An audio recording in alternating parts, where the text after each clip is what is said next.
Good morning, over here from Dollywood, located in Tennessee. This is a park I've now been wanting to visit for many years, and to finally be standing here, of course, just about to experience all of their attractions. It's pretty incredible. This park is well known all over the world, and you know what?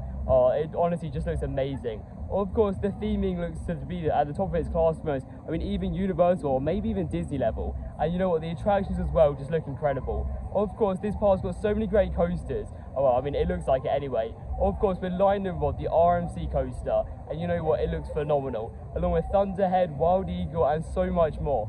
This park just looks insane. And I'm so excited to, of course, experience it for my first ever time. Of course, first up, we're going to have to head to the RMC. And this is, of course, the world's first launch wooden coaster. And I'm actually really excited to experience it. Of course, my current number one is actually Steel Vengeance. And I'm not sure if it's going to overtake it, but I really do hope it does. Because you know what? It does look amazing. However, that's going to take my first ever ride here on Lightning Rod.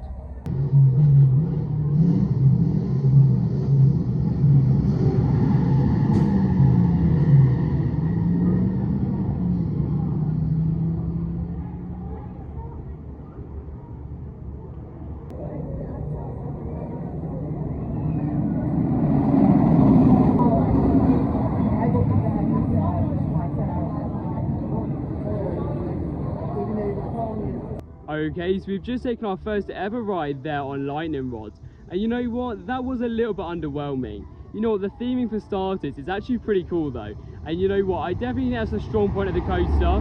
However, once you actually come to the coaster itself, it is definitely pretty cool. However, the launch wasn't too powerful, and also as well, I mean, apart from that quad down, which was, I mean, pretty phenomenal to be honest, it was probably one of the best elements I've ever experienced. The airtime wasn't too strong, and it was a little bit shaky. It was still a really fun ride though, and in my opinion, it definitely is our top 3. Not sure where it ranks though. I mean, it definitely falls behind Steel Vengeance, but I'm not sure where it ranks. But it's still a really fun ride, and I definitely appreciate, of course, I mean, that I got to experience it, due to actually being quite a rare credit. Because I mean, it is shut most of the time. I mean, it's still a fun ride, and I definitely make your way down it to, of course, experience it. The next up is Thunderhead. This is, of course, a GCI wooden coaster, which you've just heard just over there right now. And you know what, it does look pretty incredible. So let's go and head on to Thunderhead.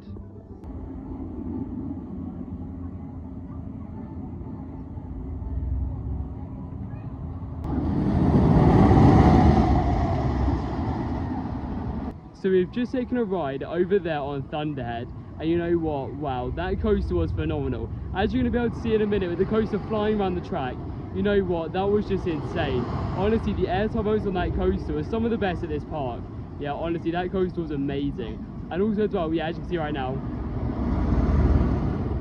also as well, that first drop, even though we're on like row 4 or 5, that first drop gave some phenomenal airtime. And you know what, overall, this coaster is just insane. Literally, honestly, it rides so well. And as you can see as well, I believe it actually got retracked a couple of years back. It may have even been this year. But you know what, that section of the coaster is running so smooth. And in my opinion, I would possibly rate it the smoothest wooden coaster I've been on, to be honest.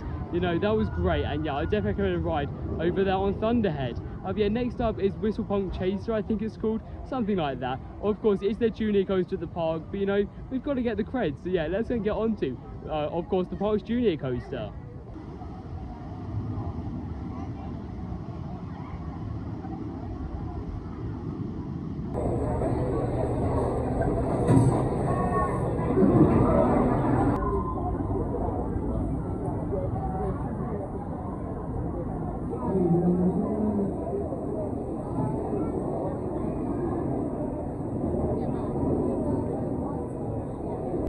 Okay, so 2 more coasters are now complete over here at Dollywood. Of course, with the first one being Whistle Punk Chaser. And that's only a kiddie coaster. It was fine. I mean, I've been on plenty of them by now. You know what, they've got a nice drop, but I mean, literally, it's nothing to shout about. However, you know what, it actually has a 0-minute wait, which is quite nice. But of course, next up, we actually went over to Mystery Mine. Of course, this is actually one of the rides I've been most looking forward to. It's actually a Gerstau Eurofighter, I believe. And you know what, just like Saw at Thorpe Park, it's actually got some pretty cool theming. Of course, in my opinion, it's actually one of the best themed coasters out there. As you see by the couple of plates, and of course right now by the queue line, you know what, it's definitely pretty well themed. And you know, in terms of the coaster itself, I mean, the one thing I can say about the coaster is, it's definitely themed. And even though the coaster's not amazing, it is a little bit rough. You know what, it's fine, and it's actually quite enjoyable, to be honest. You know, the theming was unbelievable in there. It was fire effects, it was so much more, honestly. It was just insane, and in my opinion, the theming more than makes up for one of the best coasters out there. In my opinion, this is actually going really hard in my rankings now, because you know what? This coaster is amazing in my opinion, and you know what? The theming just more than makes up for it. However, you know what? Overall, it's a fun coaster, and I definitely recommend it, of course, over here at Dollywood. I mean, next up, we're actually going to be heading into Wildwood Grove, and of course, hopefully experiencing a Dragonflyer. Of course, it's a coaster over in that new themed area for 2019, maybe 2020, and you know what? It actually looks quite nice. Yeah, let's go and get on to Dragonflyer.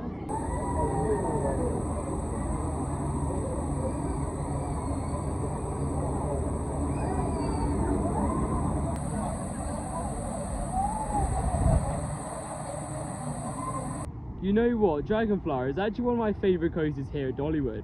You know, it's such a fun ride. Of course, it is built by Vekoma, and yeah, you know, nowadays, I mean, their coasters are actually really good. You know what, like, the drop on that is actually pretty intense. You know, some of their moments, of course, the first turnaround's good, and yeah, overall, you know, it's actually a decent ride. And also, as well, you do actually have a bit of airtime, along with it just being really well themed, along with the rest of the park itself. But of course, it did actually happen a couple of years back. And actually, I mean, of course, yeah, like, with the area of Wildwood Grove, which, I mean, is honestly just beautiful. Like, this area is amazing. But also, as well, in 2023, they've actually just announced a new coaster. It is, of course, Big Bear Mountain. And yeah, I mean, this was announced about a couple of weeks back now. And you know what, I mean, when we actually booked our trip, we didn't even know that this was actually going to be announced. But you know what, we've actually just seen the construction of it. And you know, so far, it's actually looking pretty good. Of course, there's nothing really to show you guys, to be honest, because it's literally just dirt on the floor. But you know what, Big Bear Mountain is definitely going to be a pretty cool coaster. Of course, another Vekoma here at the park, and yeah, as I said, you know, nowadays Vekomas are actually really good rides, and yeah, I'm definitely looking forward to their new edition in 2023. Yeah, next I'm actually going to take a ride over on Wild Eagle, and you know, this just looks insane. Of course, it's a B&M wing coaster, and I've actually only done 2 of these before, and you know what, this one looks pretty cool, to be honest. And of course, 2 of those, Gatekeeper at Cedar Point, and also as well the Swarm at Thorpe Park back in the UK.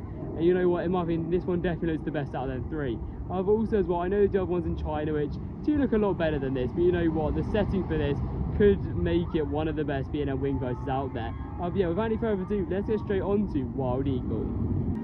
Wild Eagle takes you on a 2-minute and 22-second flight, including a 135-foot drop with 4 inversions. Okay, so all operational roller coasters over here at Dollywood are now complete. Of course, there was one roller coaster that we couldn't unfortunately get on, and that was of course Fire Chaser Express. As much as it looked fun, you know what, I'd rather that be down than of course a ride like Lightning Rod. Yeah, of course, you just seen us went over, of course, to Wild Eagle, and yeah, it was actually a walk-on, which was quite surprising, of course, due to being a B&M wing coaster. And you know, the views from up there were amazing. Unfortunately, it wasn't as good as I was, of course, expecting. However, I do definitely prefer Gatekeeper at Cedar Point, but you know, it is actually above the other wing coaster I've done, of course, Swarm at Thorpe Park back in the UK. But you know what, it was still a fun ride. Of course, that first show, I actually get some decent airtime. Yeah, we're actually second to back row, of course, row 7. You know, actually get some decent airtime. And you know, the inversions were fun, and yeah, I mean, they're always a little bit shaky, but you know, honestly, I don't really know why I call it shaky, because it's hardly rough at all, to be honest. Like, you don't even notice it. But it was still a fun ride. Yeah, right, of course, right after that, we actually went over, of course, the Tennessee Tornado. And you know, this is actually an arrow coaster. Of course, aerodynamics are no longer around anymore. And you know, that was by far the best arrow coaster I've experienced. Well, I mean, in terms of their looping coasters anyway. You know, that was actually really good fun. Of course, the inversions were actually pretty smooth, and yeah, for an arrow coaster, you know, that's the one thing I could definitely, of course, say about it. You know, I mean, along with that also as well, I mean, what was actually quite unique about that was actually its height. You know, I mean, that was actually a pretty cool, a pretty tall coaster, obviously. And also as well, the first tunnel, of course, with the first drop was actually quite good fun as well. Overall, you know, that was a fun ride, and yeah, I definitely recommend experiencing it over here at Dollywood. Yeah, last stop was, of course, Blazing Fury. And yeah, that was strange. I mean, we've literally just got off it, as you can see. Yeah, I mean, like, the entrance is just to the left right now. And you know, that was a very strange coaster. I didn't really know what to expect from there. Essentially, it's like a dark ride, but it does have a bit of a coaster station. And you know, it actually caught me off guard as well. It was actually pretty cool.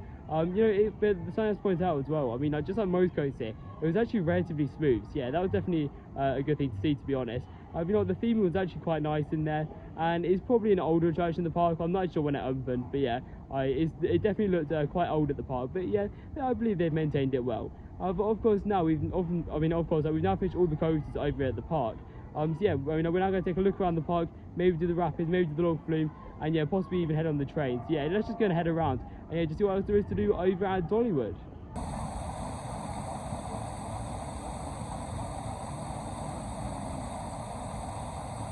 Okay, so we've just taken our ride over there on the Dollywood Express. And you know what, it's definitely one of the more iconic rides over here at the park. And you know what, apart from the guy making the whistle blow pretty much the whole entire ride, it was actually really good fun. Of course, it was still nice to hear it, however, yeah, he did do it a little bit too much, because obviously it is pretty loud when you're on it as well. You know what, it's always some nice views over the park. Of course, we actually got some great views over Thunderhead, which of course the G-Side wooden coaster. Also as well, I mean, like some views, of course, some views over Lightning Rod, and really just the rest of the park. You know what, it was definitely a nice scenic tour, of course, around Dollywood. Next up, we're actually heading on to a log flume. And yeah, because of course, we now completed all the coasters, we're just going to be checking out some flat rides and of course water rides over at the park. And yeah, next up is Daredevil Falls. Yeah, let's go head on to Daredevil Falls. Honestly, it was great to finally get on the log flume over here at Dollywood. You know, the log flume was actually really good fun. Of course, you didn't get too wet, which is a little bit of a disappointment. But you know what, overall, it was still a really fun ride. You know, I definitely recommend experiencing it. After that, we actually went over to Thunderhead, of course, to just take on a couple more rides. And unfortunately, Lightning Rod was down, so yeah, we ended up just, laughing that really to the end of the day. Not sure how many rides we had there, I think 3 or 4 maybe. But you know what, that's such a great coaster. And yeah, it's definitely one of the best coasters over there at the park. Yeah, in terms of my overall thoughts of Dollywood, it's definitely very different from what I was expecting. In my opinion, it's a really nice park. Like, honestly, the theme is great here, the coasts are great, but in terms of the negatives, you know, it just lacked atmosphere. That's the one thing this park really lacked. There was just hardly any atmosphere at all here, and it felt like half the people didn't even want to be here, to be honest. You know, it just really just lacked atmosphere here. And also as well, some of the staff weren't the best here. Of course, I mean, this is just some of them. So we actually ran into some really nice staff here, and of course, some people did actually have quite a lot of atmosphere, and of course, made the park a little bit. But you know what? It just felt like some of the people here just weren't the best, and that's the one thing I can really take away from this. And I'll always be honest with you guys, because I do want you guys to know when you're coming down here. Yes, maybe I visited on a bad day, not too sure. However, you know what? It was still great to get to this park, and yeah, you know what? Lightning Rod is a fantastic coaster. In my opinion, it is my second favourite roller coaster, just falling behind Steel Vengeance, and of course just behind, just over Maverick at Cedar Point, of course. It's a lovely park, and honestly, the setting is one of the best for a theme park out there. Overall, it's a great place to visit, and yeah, I definitely recommend visiting down here to Dollywood. However, yeah, thank you for watching, and I'll see you in the next one.